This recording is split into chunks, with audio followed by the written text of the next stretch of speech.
నమస్తే.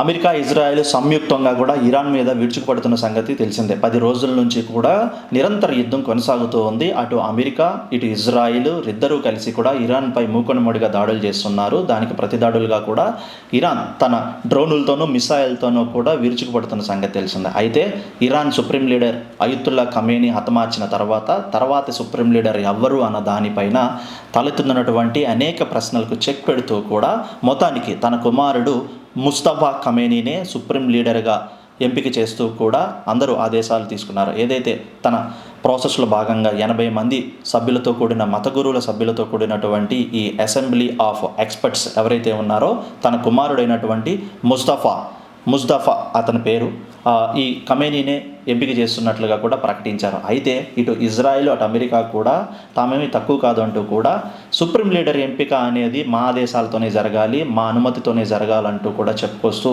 ఇప్పుడు మళ్ళీ భారీ హెచ్చరికలు జారీ చేసింది.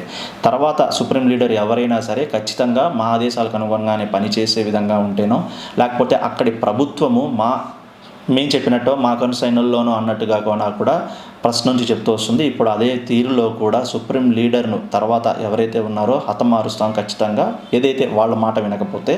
ఇప్పుడు ఏకంగా అయతుల్లా ఖమేనీ కుమారుడినే సుప్రీం లీడర్గా ఎంపిక చేసిన ఈ తరుణంలో యుద్ధం ఇంకెంత తీవ్ర స్థాయికి చేరుతుందనేది ఎవరు ఊహించలేకపోతున్నారు. ఇప్పటికీ కూడా ఇరాన్ తలుచుకుంటే మాత్రం యుద్ధం ఆపవచ్చు. అటు ఇజ్రాయెల్ అమెరికా కూడా శాంతియుత చర్చలకు ముందుకు వస్తే మాత్రం ఖచ్చితంగా యుద్ధం ఆగే పరిస్థితి. కానీ ఇప్పుడున్నటువంటి పరిస్థితుల్లో అది ఎక్కడా కూడా సాధ్యమయ్యేలాగా కనిపించట్లా. ఎందుకంటే అయతుల్లా కుమారుడు ఎవరైతే ముస్తఫా ఖమేనీ ఎంపిక జరిగిందో ఇప్పుడు ఆయనకు కూడా ఒక ప్రత్యేక గుర్తింపు ఉంది. ప్రత్యక్షంగా ఆయన రాజకీయాల్లో ఎప్పుడూ పోటీ చేయలేదు, పదవుల్లోనూ ఎప్పుడూ కూడా అనుభవించలేదు. అంటే తండ్రి 1989లో ఫస్ట్ టైము సుప్రీం లీడర్గా ఎంపిక అయిన తర్వాత నుంచి కూడా తన ఖ్యాతిని పెంచుకుంటూ వచ్చాడు. అలాగే ఏదైతే పవర్ఫుల్ కమాండింగ్స్ ఉన్నారో IRGC, ఈ ఇస్లామిక్ రెవల్యూషనరీ గార్డ్స్ ఎవరైతే ఉన్నారో వాళ్ళు ఇప్పుడు ఈయన ఆదేశాల ప్రకారమే పనిచేయాల్సి ఉంటుందన్నమాట. మోస్ట్ పవర్ఫుల్ గార్డ్స్ వీళ్ళందరూ కూడాను అంటే సైన్య దళాధిపతిలో ఒక భాగం అనమాట. వీళ్ళ నేతృత్వంలోనే వీళ్ళ సపోర్ట్తోనే ఆ 80 మంది మత గురువులు కూడా అయతుల్లా కుమారుడైనటువంటి ఈ ముస్తఫాని ఎంపిక చేయడం జరిగింది.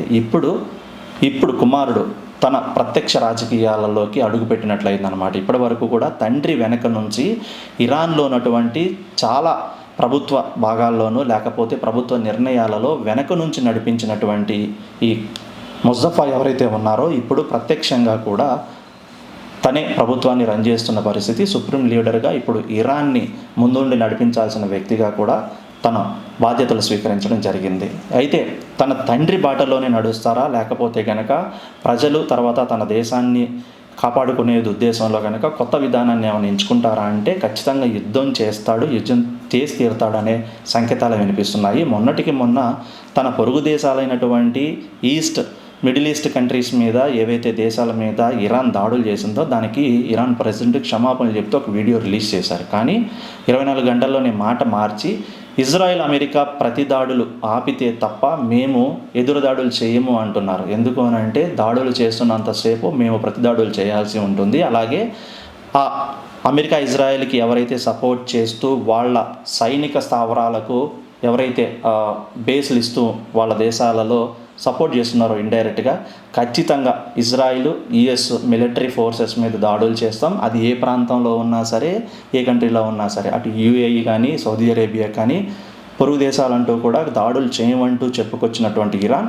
ఇప్పుడు తన మాటను మార్చి ఖచ్చితంగా దాడులు చేస్తాం, అది కూడాను సివిలియన్స్ మీదనో లేకపోతే అక్కడ ఉన్నటువంటి పబ్లిక్ ప్రాపర్టీస్ మీద కాదు, ఇజ్రాయెల్ అమెరికా స్థావరాల మీద అంటూ కూడా ప్రత్యేకంగా ఒక నిర్దిష్టమైనటువంటి సూచన చేసింది. అయితే ఇప్పుడు ఇరు పొరుగు దేశాలు కూడా ఆయిల్ రిసోర్సెస్ భారీగా చేస్తూ కూడా దాడులు చేసుకుంటున్న పరిస్థితి. సుప్రీం లీడర్ ఎంపిక తర్వాత యుద్ధం మరింత ఉద్రిక్తకు దారితీస్తుందనేది మాత్రం నిజం.